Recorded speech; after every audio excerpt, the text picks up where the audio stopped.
Hi, I'm Jeff, this is Tropical Plants at 53 degrees north. So today we're talking Tradescantia. I'm going to show you a couple of new hybrids that I bought in May, so that's 2 months ago. Then I'm going to actually take you through an unboxing from a new seller that I've never used before up to this moment, and I'm going to have a look at a couple of brand new hybrids that I'm very excited to purchase. And we'll also have a little chat about how you then go on to find out the requirements for those particular hybrids. Tradescantia naming and Tradescantia hybrids is such a complicated topic, and I'm going to see if I can add a little bit of help to people during the unboxing process. So let's jump in.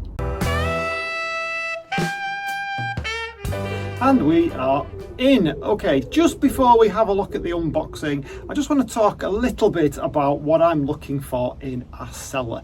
Now, if you're of my kind of age, then you do find that you get a little picky about these things, and maybe if you agree with any of these things, you'll give me a little thumbs up. It all helps. So we'll start off with the price, of course. Now that matters to a certain degree, in as much as if you go on eBay, you'll see that one of these particular hybrids that I have purchased is being sold as a, quote, rare plant, and cuttings are going for in excess of 25, 50. I even saw one for £70, which is just ridiculous when you realise how easy Tradescantia are to propagate, and in fact that it isn't that rare after all. How can it be rare? It's an invasive species in many countries.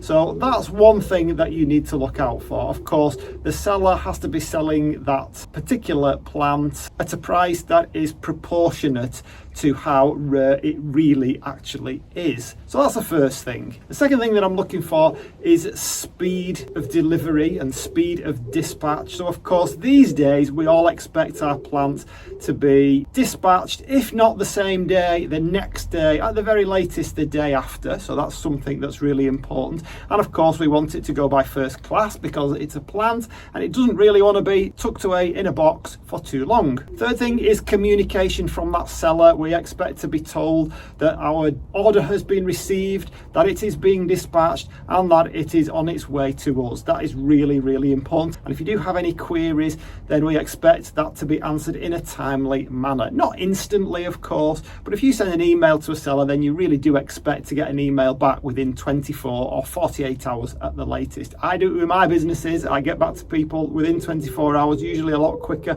So I expect other people to do it with theirs. The fourth thing, and this is a particular bugbear of mine, is the packaging. Now the packaging needs to be, again, proportionate to what is actually inside. Now Amazon are horrendous for this. They send you little tiny batteries in this great big massive whopping box, then of course you've got to get shut of the thing. So I would expect the box to be of a certain size, which is of course proportionate to what is actually in there. It's really useful if what's being sent is of kind of post box size, that it comes in a box that is also post box size, so it's not left outside, it's not sent to a neighbour, it just goes through the letterbox. That's really important to me. I don't really think there is a time during the year when I don't have some great big huge boxes round by the bins ready to be broken up, to be gotten shut off. It's great if it's in a smaller box. And finally for me, the fifth, I think we're on 5, most important thing for me is the condition of the plants when they arrive. Now of course that's not always the seller's fault. They can of course get battered around during transit, but of course if they are actually fixed within the box properly, then that shouldn't really happen, should it? Even if they are thrown about a little bit.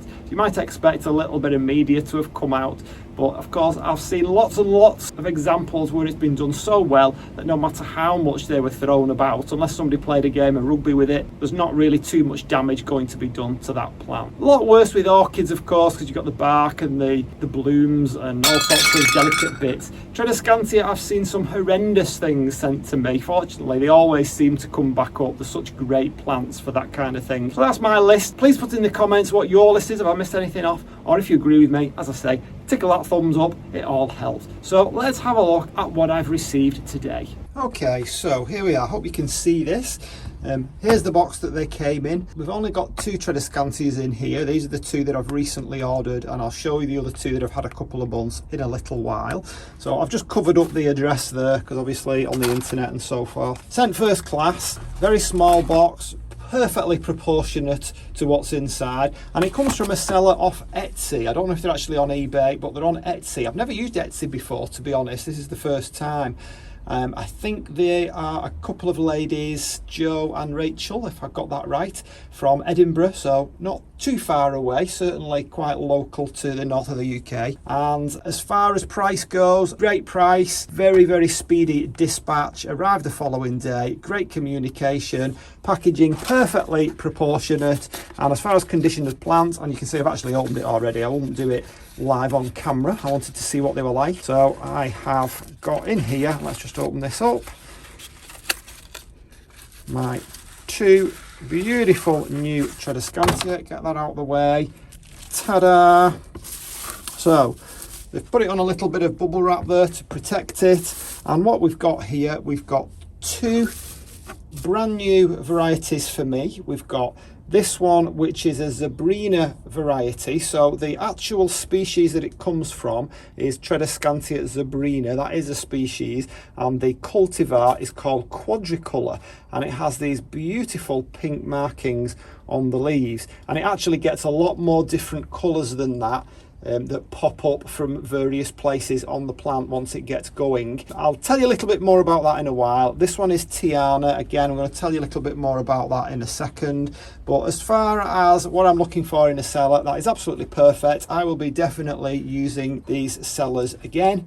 And they've also fastened it down. These are rooted cuttings, which is something you don't very often get with Tradescantia. You normally just get it sent as is, and we've got a little bit of I think it's probably, because they've wrapped it in cling film, a little bit of sphagnum moss there to keep them nice and hydrated.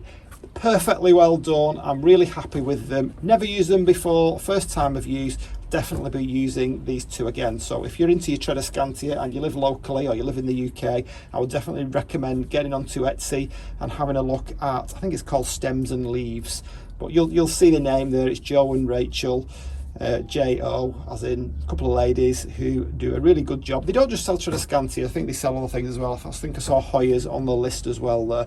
So what I'm going to do is get my other couple of Tradescantia out, and I'm going to talk about the 4 different types just very briefly and tell you about how I go about trying to find out the care requirements for these plants, because as I said earlier, Tradescantia naming, all the stuff with the hybrids and the synonyms, it's just an absolute minefield. And I can't say I've totally solved it, but I may be a little bit further on than a lot of people as in how I find out what the care requirements are for them. So we will jump forward.